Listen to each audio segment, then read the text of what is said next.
चलो देखते हैं कॉलम्स का फॉर्मूला क्या काम करता है ना। तो कॉलम्स का फॉर्मूला लगाने के हम लिखेंगे इक्वल टू कॉलम्स,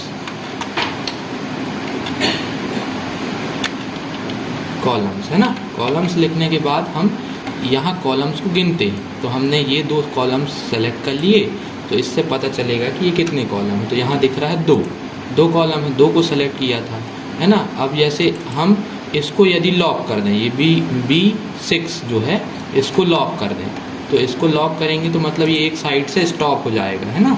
तो लॉक करने के लिए F4 यूज़ करो और एंटर कर दिए, तो ये 2 आया।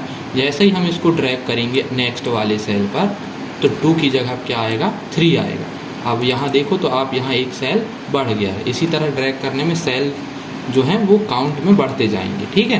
तो कॉलम्स का फॉर्मूला अब हम इसलिए सीखें क्योंकि हम VLOOKUP फॉर्मूले के अंदर उसको यूज़ करेंगे, ठीक है। तो देख लिया आपने कैसे ही वर्क करता है ये, ठीक है। फिर उसके बाद क्या करेंगे, यहाँ हम फॉर्मूला लगाने वाले हैं इज इक्वल VLOOKUP। ये लगाया, लुकअप वैल्यू हम ये देंगे। अभी हम किसी को बिना लॉक किए हुए देख रहे हैं ताकि आपको समझ में आए, ठीक है। ये हमने VLOOKUP लगाया, फिर टेबल एरे में हम पूरी टेबल सेलेक्ट करते हैं, इसको भी लॉक नहीं किए हैं। इसके बाद कॉलम इंडेक्स नंबर हमें क्या चाहिए, कंपनी, तो कंपनी के लिए 2 लिखेंगे। फिर उसके बाद हम क्या करेंगे, इसके लिए 0 अप्रॉक्सीमेट एग्जैक्ट मैच के लिए 0 और एंटर। तो अभी ये आया नोकिया, माउस में नोकिया। फिर उसके बाद हम इसको ड्रैग करेंगे तो ये 3 आया। फिर उसके बाद ड्रैग कर लेंगे तो 4 ये आया, फिर ये आया, ये सारे रेट निकल के आए, ठीक है। लेकिन यहाँ देखिए, यहाँ माउस के बाद यहाँ जो डेटा आ रहा है, यहाँ देखिए ये थोड़ा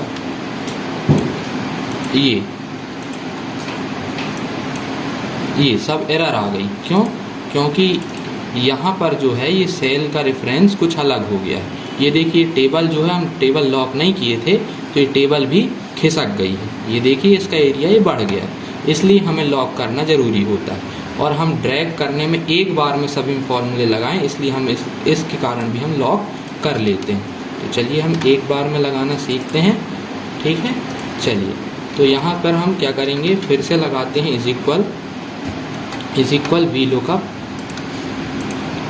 यहाँ से इक्वल VLOOKUP। ये किया, लुकअप वैल्यू में हम देंगे क्या, हमारा ये माउस वाला सेल, इसको करेंगे लॉक F4 की दबाकर, क्योंकि जब हम ड्रैग करें तो खिसके ना और हमें बार बार फॉर्मूला अप्लाई ना करना पड़े। फिर उसके बाद टेबल एरे को सेलेक्ट करना है। टेबल एरे में सेलेक्ट करने के बाद इसको भी लॉक कर देंगे कॉमा लगाकर। फिर कॉलम इंडेक्स नंबर के लिए जैसे कि हम नीचे सीखे थे कॉलम्स का फॉर्मूला, उसी कॉलम्स के फॉर्मूले को यूज़ करेंगे, ठीक है। ये कॉलम्स का फॉर्मूला यूज़ करने के बाद यहाँ आइटम नेम सेलेक्ट करेंगे कंपनी तक, ठीक है। फिर उसके बाद एक साइड से इसको बांध देंगे, मतलब लॉक कर देंगे एक साइड से। ये किया हमने लॉक F4 की दबाकर। फिर इसको करते हैं बंद और फिर कॉमा लगा के एग्जैक्ट मैच के लिए क्या करेंगे, 0 प्रेस करेंगे और इसको बंद करके एंटर कर देंगे। तो यहाँ पर फॉर्मूला लग गया है। अब इस फॉर्मूले को हमको सिर्फ क्या करना है, ड्रैग करना है। ये फॉर्मूले को जैसे ही हम यहाँ से ड्रैग करेंगे राइट साइड पर, तो ये देखिए आप, जैसे कि माउस है, माउस का ये जो रिकॉर्ड है 4थे नंबर पर नोकिया 3, 800, 2400, ये सारा रिकॉर्ड निकल कर आ रहा है, ठीक है। तो इस तरह हम इसलिए लॉक करते हैं और एक बार में बार बार फॉर्मूला अप्लाई ना करना पड़े, इसलिए लॉक करके हम ड्रैग कर लेते हैं, ठीक है।